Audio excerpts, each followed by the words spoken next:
Some years ago, a family in the congregation gave me a whole collection of these little statues that you see right here.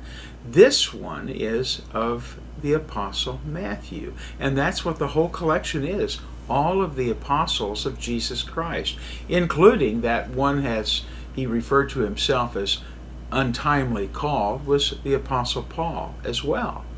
But this one is of Matthew, the tax collector. You know of him.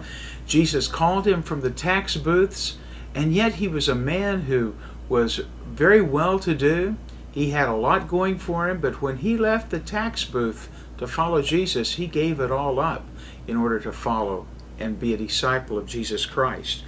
Jesus did not look at him in the way that the other Jews looked at him, because he was hated by the other Jews because he worked for the Roman government. Jesus looked beyond all of that, and he looked into the heart of Matthew, and that's where he saw a man of faith. He is the one who wrote the good news of Jesus Christ, the first gospel of the New Testament, the book of Matthew. And his precision as an accountant seems to come through, because he really was very precise in recording more words spoken by Jesus than any of the other gospel writers. And he gave us some wonderful stories. The coming of the Magi, the wise men.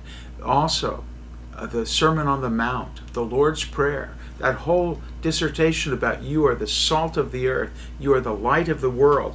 He gave us all of that. Little is known about whatever happened to Matthew after the resurrection and ascension of Jesus Christ. Some say that he went to Ethiopia, and there he was crucified on a tau cross, which is a T-shaped cross like that. We don't know for sure. It's more legend than anything. But that's not important. The important thing is that Jesus chose him and called him to follow him. And Matthew did. He left the tax tables, he got up, and he followed. And he followed even to the death, as was very typical of most of all of the disciples of Jesus Christ.